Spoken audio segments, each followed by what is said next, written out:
இது வந்து பாத்தீங்கன்னா ஒரு 25% உள்ள வச்சிருக்காங்க. கிரைம் த்ரில்லர் அப்படிங்கிற மாதிரி சொல்லியிருக்காங்க. இது கிரைம் த்ரில்லர் கிடையாது. இது வந்து சீரியல் கில்லர் தான், சைக்கோ த்ரில்லர் தான். கண்டிப்பா பார்க்கலாம். நல்லா என்கேஜ் பண்ணும். ஒரு ஹாலிவுட் ஸ்டைல்ல ஒரு ஒரு படத்தை கொடுத்துருக்காங்க. நல்லாவே எல்லாமே சினிமோட்டோகிராஃபில இருந்து டிஏ ஒர்க்ல இருந்து செட் ஒர்க்ல இருந்து எல்லாமே பார்த்தீங்கன்னா பக்காவா இருக்கு. ஃபுல்லா வந்து நைட் எஃபெக்ட்ல பண்ணதுனால ஒரு ஒரு என்ன சொல்ற பிளசண்டா இருக்கு. ஹீரோயின் கேரக்டருக்கு யாருக்குமே வேலை கிடையாது. யாருக்குமே வேலை கிடையாது. அது ரிவீல் பண்ண முடியாது. நீங்க பாருங்க. அப்புறம் அவர் தான் அந்த படத்துக்கு ப்ரொடியூசர். ஹீரோ அவர் தான் சொல்லிக்கிறார். பட் ஆனா படத்துல ஒரு ஹீரோவே கிடையாது. ஓப்பனா சொல்றேன், படத்துல விஜய் ஆண்டனி சார் ஹீரோவே கிடையாது. ஒரு இன்வெஸ்டிகேஷன் ஆபீசரா மட்டும் தான் வராரு. பட் ஆனா கூட நடிச்ச ஆர்டிஸ்டுக்கு நல்லா ஸ்பேஸ் கொடுத்து நடிக்க வச்சிருக்காரு. ஒரு வில்லனுக்கும் பார்த்தீங்கன்னா ஒரு முக்கியமான ஒரு கேரக்டர் கொடுத்துருக்காங்க. வில்லன் யாருன்றது சொன்னா தப்பாயிடும். அப்புறம் பார்த்தீங்கன்னா அந்த பையனுக்கும் முக்கியமான கேரக்டர் கொடுத்து பண்ணிருக்காங்க. சூப்பரா பண்ணிருக்காரு. அதே போல மியூசிக் நல்லா போட்டிருக்காரு. இந்த கேரக்டர் எப்படி வருது, நீங்க கொலை படம் யாருன்னா பாத்துருக்கீங்களா? கொலையில ஒரு ஹேர் ஸ்டைல் வச்சுன்னு அதுல வந்து டை அடிச்சிருப்பாரு. இதை டை அடிக்காம இருக்காரு. சோ அதுதான் அந்த கேரக்டர் தான் இந்த படத்துல இருக்கு. டிராவல் ஆகுது. படம் வந்து one time watchable. Vijay Antony சாருக்கு வந்து ஒரு கம்பேக்கான்னு சொல்ல முடியாது. ஏன்னா இந்த படத்துல ஒரு வேலையே இல்லைங்க. சும்மா வராரு போறாரு, அவ்வளவுதான் முடிஞ்சு போச்சு. படம் வந்து நல்ல ஒரு த்ரில்லரான படம். கொஞ்சம் ஸ்லோவா போறாரு. அவரோட அக்கா பையனுக்காகவே இந்த படம் எடுத்ததா சொல்றாங்க. அக்கா பையன் தான் நடிச்சேன்னா அந்த கேரக்டர் இது எங்களுக்கு தெரியாது பிரதர். ஆனா அவருக்கு முக்கியமான ரொம்ப கேரக்டர் கொடுத்து பண்ணிருக்காரு. அந்த பையன் நல்லா பண்ணிருக்கான். சும்மா சொல்லக்கூடாது. நல்லா படம். ஸ்போர்ட்ஸ் அத்லெட்டிக் பிசிக்கலை பார்த்தா அப்படின்னா நல்லா இருக்கு. இந்த படம் ஆக்சுவலா ரொம்ப நாள் கழிச்சு ஒரு கிரைம் த்ரில்லர் ஜானர்ல ஒரு படம் பாக்குறோம். ஆக்சுவலாவே விஜய் ஆண்டனின் போது இந்த கிரைம் த்ரில்லர் வந்து அவர் ஆல்ரெடி நிறைய பண்ணிருக்காரு. ரத்தம் கொலைன்னு நம்மள உள்ள போயிட்டு ரத்தம் கேட்க வச்சுட்டு கொலையாக்கி நம்மள மர்டர் பண்ணி. ஆமா, பட் இந்த படம் வந்து ஆஸ் எக்ஸ்பெக்டட் நல்லாவே எடுத்திருக்காங்க. ஸ்டோரி வைஸ் பாத்தீங்கன்னா சூப்பர் ஸ்டோரிங்க. லாஸ்ட் வரைக்குமே வில்லன் யார் தான் கொலை பண்றான் அப்படின்றத ஒரு சஸ்பென்ஸா தான் எடுத்துட்டு போயிருக்காங்க. சோ அந்த டீமுக்கு நான் வந்து அப்ரிஷியேட் பண்ணிக்கிறேன். ஏன்னா வில்லன் யாருன்றது நம்மளுக்கு முன்னாடியே சொல்லிட்டு அப்புறமா நம்ம படத்தை உட்காந்து பார்க்கணும். சோ அந்த வகையில வந்து பாத்தீங்கன்னா படத்தை நல்லாவே கேரி ஓவர் பண்ணிருக்காங்க. வில்லன் யாருன்றத லாஸ்ட் வரைக்கும் ரிவீல் பண்ணல. Okay, that is good. ரெண்டாவது, இந்த படத்துல ஒருத்தர் செட் ஆகல. யார் செட் ஆகலன்னா விஜய் ஆண்டனி செட் ஆகும். உண்மையிலே நான் அவர் தான் ப்ரொடியூசரு, ப்ரொடக்ஷன் பண்றீங்க, நான் அப்ரிஷியேட் பண்றேன். பட் அந்த கேரக்டர் உங்களுக்கு சிங்க் ஆகுதானா? சிங்க் ஆகல. ஏன்னா விஜய் ஆண்டனி சார நம்ம போலீஸா பாத்துருக்கோம். போலீஸ் மூஞ்சி அவருக்கு வருதானா? வரல. இன்வெஸ்டிகேஷன் ஆபீசரா ஆல்ரெடி பாத்துருக்கோம். அந்த முக பாவனை அவரால் தர முடியுதானா? தர முடியல. இதுலயும் வந்து பாத்தீங்கன்னா ஒரு கிரைம் த்ரில்லர் படத்துல இன்வெஸ்டிகேட் பண்ற ஆபீசர் வந்து கதை நல்லா இருக்கட்டும், பட் இன்வெஸ்டிகேட் பண்ற ஆபீசர் அந்த ஷாக்கு அந்த இதெல்லாம் அவரு மூஞ்சில இருந்து வந்தாதான் நம்ம மூஞ்சில இருந்து வரும். அவரு மூஞ்சில இருந்து அது வர வைக்க முடியல. சோ விஜய் ஆண்டனி சார் இந்த படத்தை வேற யாரனா போட்டு நடிக்க வச்சிருந்தா இன்னுமே சூப்பரா போயிருக்கும் படம். இன்னுமே ஷாக்கிங்கா நல்லா த்ரில்லிங்கா போயிருக்கும். சோ அதுல மிஸ் பண்ணிட்டாங்க. இன்னொன்னு அந்த பையன் ஒருத்தர் நடிச்சிருக்காரு, அதாவது ரிலேஷன் இப்ப சொல்லிதான் தெரியுது. பட் அந்த பையன் வந்து பின்னிருக்காரு.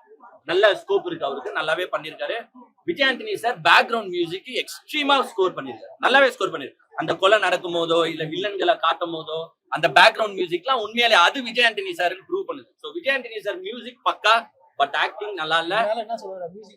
மியூசிக் மட்டும் போடுன்ற நானே இவரையும் ஜிவி பிரகாஷ் இதுதான் சொல்லி அந்த கிங்ஸ்டன் எல்லாம் மனுஷன் செத்து போயிட்டான்.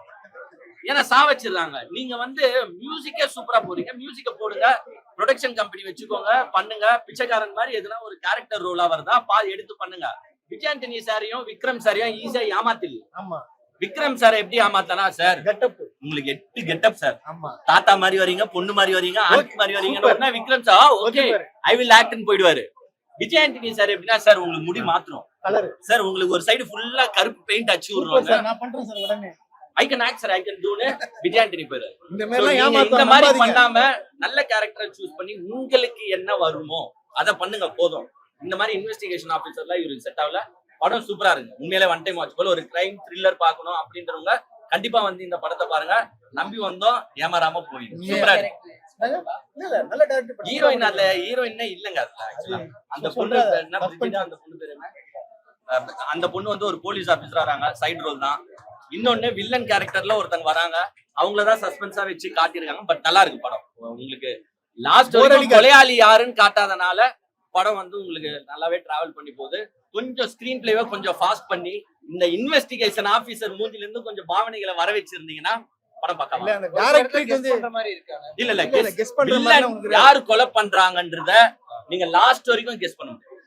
அது வரைக்கும் நான் இவர் எடிட்டரா இருந்தவர் நினைக்கிறேன். இந்த டைரக்டர் எடிட்டர் ஃபர்ஸ்ட் நல்லா எடிட் பண்ணிருக்காரு. டைரக்டரா ஃபர்ஸ்ட் டெபியூ நினைக்கிறேன். நல்லா நல்லாவே பண்ணிருக்காரு. அந்த வில்லன் ரோல ஆனா என்னன்னா வில்லன் ரோல் நம்மளுக்கு அந்த வில்லன் ரோல முன்னாடியே காட்டியிருந்தா வச்சு நம்ம கெஸ் பண்ணிருக்கலாம். பட் அவங்களே லாஸ்டா காட்டுறதுனால நம்மளாலையும் கெஸ் பண்ண முடியல.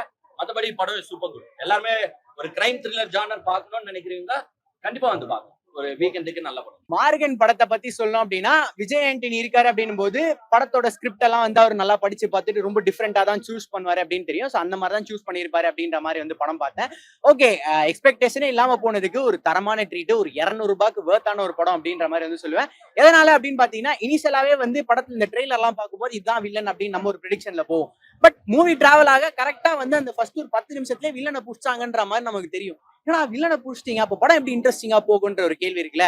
அதை நீங்க கிளைமேக்ஸ் வரையும் பாத்தீங்க அப்படின்னா ஒவ்வொரு சீக்வன்ஸையும் ப்ராப்பரா வந்து படத்துல வச்சு உங்களுக்கு ஒரு அருமையான கான்செப்ட் வந்து சொல்லியிருப்பாங்க.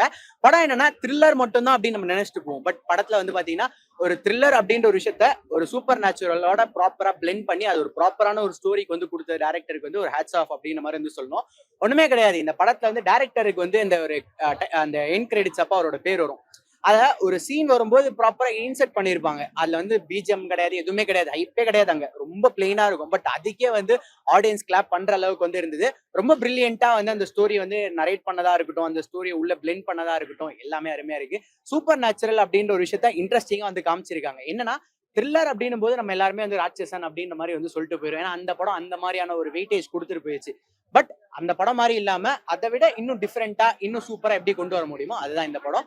என்ஜாய் பண்ணி பாப்பீங்க. கூட்டம் கொஞ்சம் கம்மியா இருந்துச்சு, பட் போக போக வந்து இன்னுமே கூட்டம் இன்க்ரீஸ் ஆயிடும். கிரைம் த்ரில்லர் அப்படிங்கும்போது நம்ம நிறைய மூவிஸ் பார்த்துருப்போம் இல்லையா? ஸோ அந்த மூவிஸ்க்கும் இந்த படத்துக்கும் என்ன டிஃபரன்ஸ் கண்டுபிடிக்கும்? இதுல வந்து என்ன டிஃபரன்ஸ் மத்த த்ரில்லரோட இதுல என்ன டிஃபரன்ஸ் அப்படின்னா அந்த சூப்பர் நேச்சுரல் அப்படின்ற ஒரு விஷயம். ஏன்னா நீங்க த்ரில்லர் அப்படின்னா நீங்க டோட்டலா வந்து எப்படி எக்ஸ்பெக்ட் பண்ணீங்க, நிமிஷத்துக்கு நிமிஷம் அடுத்த கொலை இப்படி இன்வெஸ்டிகேஷன் பண்ணி கண்டுபிடிக்காத முடியாத மாதிரி அப்படி இப்படி கொண்டு போவாங்க. பட் இது கிடையாது. படம் கொஞ்சம் அங்கதான் ஸ்லோவா டிராவல் ஆகிற மாதிரி இருக்கும். பட் அதுக்குள்ள வந்து உங்களுக்கு சூப்பர் நேச்சுரல்ன்ற ஒரு கடவுளோட ஒரு பவர், ஒரு ஆமை வருது, இந்த ஆமை தான் பவர் கொடுக்குது அப்படின்ற மாதிரி எல்லாம் சீன்ஸ் சீக்வன்ஸ் எல்லாம் வைக்கும் போது உங்களுக்கு வந்து ஓகே என்னமோ புதுசா சொல்றாங்க. அந்த புதுசா சொல்றதுக்கு தான் இந்த படத்துக்கு வேல்யூ. அண்ட் இந்த மாதிரி இந்த சூப்பர் நேச்சுரல்ஸ்லாம் வந்து ஹாலிவுட்ல நம்ம வந்து ஈஸியா கேரி ஓவர் பண்ணி போயிடுவோம். தமிழ் படத்துல பார்க்கும்போது ஒரு மாதிரி இது ஒரு மாதிரி என்னடா இது அப்படிங்கிற மாதிரி இருக்கும். அந்த மாதிரி தான் ஃபீல் ஆச்சு. ஐயா அதுதான் ஐயா இங்க என்னன்னா நம்ம வந்து இந்த படத்தை வந்து த்ரில்லர் தானே பாக்குறோம். பட் எனக்கு தேவைன்ற ஒரு விஷயத்த நான் எதிர்பார்க்கும் போது தேவையே இல்லாம அதோட சூப்பரா ஒரு விஷயத்த படத்துல இன்செர்ட் பண்ணிருக்காங்க அப்படின்னு தான் வந்து சொல்லுவேன்.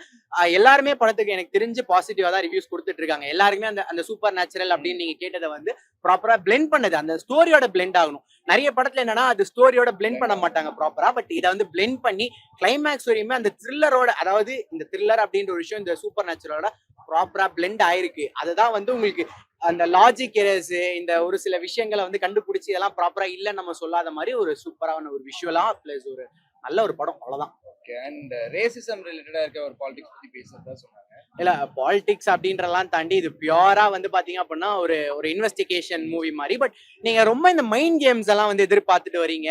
ஹீரோ வந்து எனக்கு எல்லாமே வந்து இன்வெஸ்டிகேட் பண்ணி ஹீரோவே எல்லாமே கண்டுபிடிக்கணும் அப்படின்னா அது இந்த படத்துல கொஞ்சம் கம்மியா இருக்குன்னு சொல்ல மாட்டேன். பட் அதுதான் இந்த படத்தை கொஞ்சம் டிஃப்ரெண்டா காமிக்குது அப்படின்னு சொல்லுவோம். அதை மட்டும் எதிர்பார்க்காம வாங்க. பொதுவா இந்த சைக்கோ த்ரில்லர் மூவிஸ் எல்லாம் எடுத்துக்கிட்டோம் அப்படின்னா அதுக்கு ஒரு ரீசன் வந்து வேலிடா இருக்காது அப்படின்ற ஆமா ஆமா இல்ல ஆமா இந்த படத்துல கடைசி ஒரு 15 நிமிஷம் வரையும் ஆமா எதுக்காக இந்த கொலை எல்லாம் பண்றீங்க, இங்க எங்கடா அந்த சைக்கோ த்ரில்லர் மாதிரி அந்த ஒரு ஃபீல் வந்து வருது அப்படின்னு யோசிச்சுட்டு இருந்தேன். பட் கிளைமேக்ஸ்ல தான் அந்த ஒரு வில்லனுக்கு என்ன மோட்டிவ், அந்த இவ்வளவு கொலைகள்லாம் பண்றதுக்கு என்ன ஒரு விஷயம் அப்படின்றத வந்து காமிச்சிருக்காங்க. ஒண்ணும் கிடையாது.